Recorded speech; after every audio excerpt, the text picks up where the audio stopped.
Hebrew History and Prophetic Books 3. From the death of Ahab to Jehoshaphat to the extinction of the house of Ahab.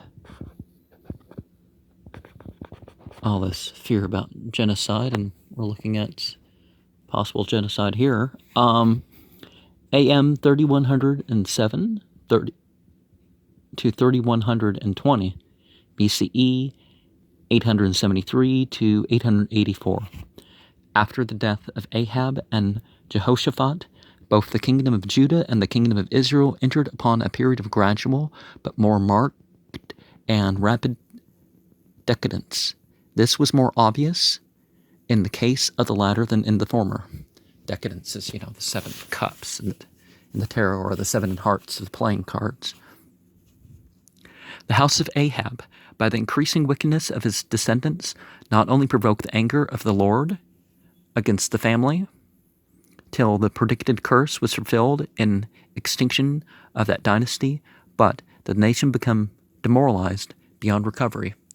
Now, when you curse people, you should curse people in, say, a conditional way, that at the very least, in their interaction to you, or perhaps benefit, that they don't lose out if they're no longer an issue. But by Lord, we mean increasing existence. God is a noun and a verb. Established. It doesn't really render as Lord, because it's not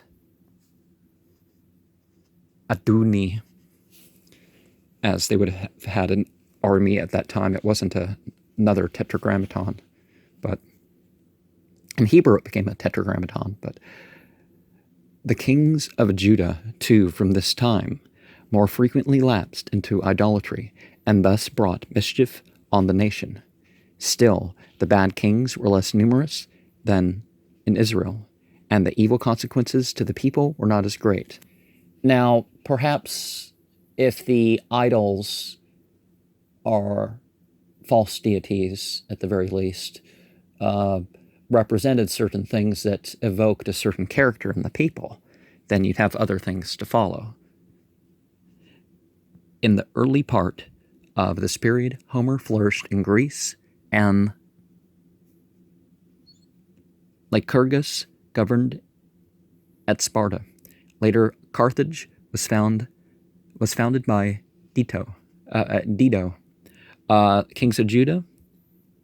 Remember, there's none of these J names, and it's hard to tell what spelling some of these would have had and how they would have really sounded looking at the English.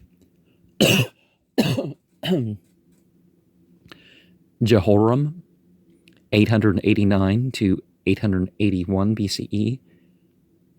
Ahaziah, 881 to 880.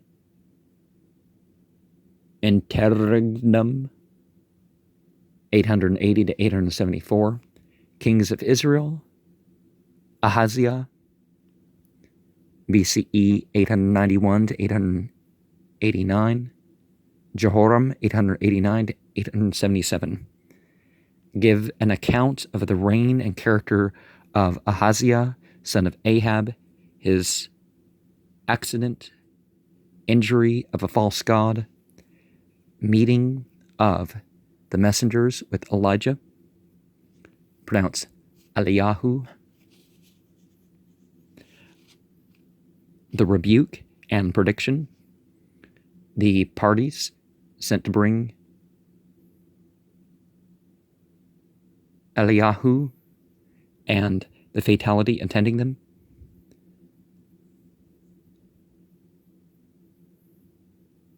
the prophet's visit and the death of the king, 2 Kings 1 through 18, give the story of Elijah's translation, the journey, Elisha's request, the taking away, Elisha's return, and the search for Elijah. 2:1 through 18 give the story of the bad water and the remedy, of the wicked children and their punishment, verses 19 through 25. Who was the successor of Ahaziah? His character? What serious event occurred near the beginning of his reign? What measures did Jehoram take to remedy the evil? 3, 1 through 7. What peril befell the allies? Upon whom did they call for counsel? How did he meet them? And what did they advise? What was the result? 8 through 27. 4 incidents in the prophet's life. The widow in distress, relieved. 4, 1 through 7. The hospitality of the Shunammite woman, her reward. Remember, all these things have meanings, so the meaning might indicate whether it's a self-designated term for the people or not if we don't have the information. Because some of the meanings sound kind of insulting, like if you look up, like in the Goetia, the meanings of the names of these entities. Some of them turn out to be real like that, but others it's a twist on something. Her reward and the miraculous restoration of the dead son, verse 8 through 37. The poisoned pottage, verses 38 through 41. The great multitude fed with small supplies, verses 42 through 44. Give the story of Naaman, 5, 1 through 14. What reward did he offer, and how was the offer received? Of what bad conduct was Elisha's servant guilty? What was the consequence? 15 through 27.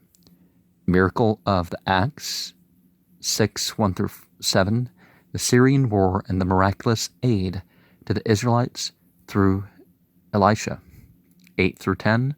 Attempt of the Syrian king to capture Elisha. The host, smitten with blindness, led to Samaria and delivered to the king. The latter not permitted to destroy them. 11 through 23. Siege of Samaria and the great distress, 24 through 30. Elisha threatened by the king. The messenger baffled, 31 through 33. Elisha's remarkable prediction. The doubting officer, 7, 1 and 2. Fulfillment of predictions and the great deliverance, 3 through 20.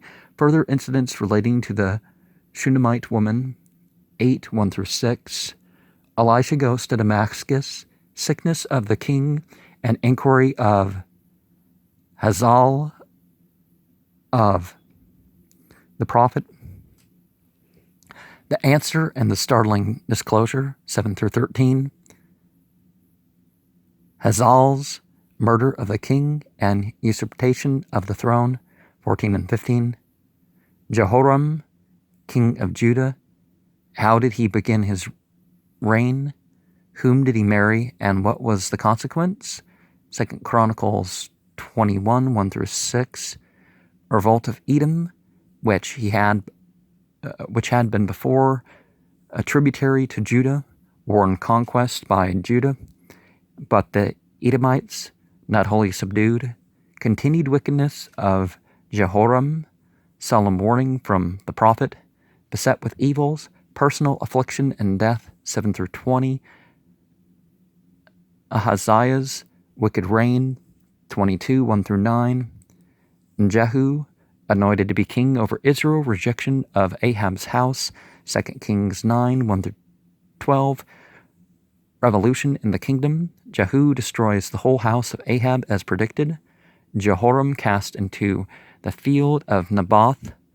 Ahaziah, king of Judah, being also of the family and sympathizing with them, is slain, 13 through 28. The end of Jezebel and the fulfillment of the curse predicted, 30 through 37. Now, I understand stuff like not praying for people that have died in sin and disbelief. But let's focus on, perhaps praying for people's guidance rather than cursing them. And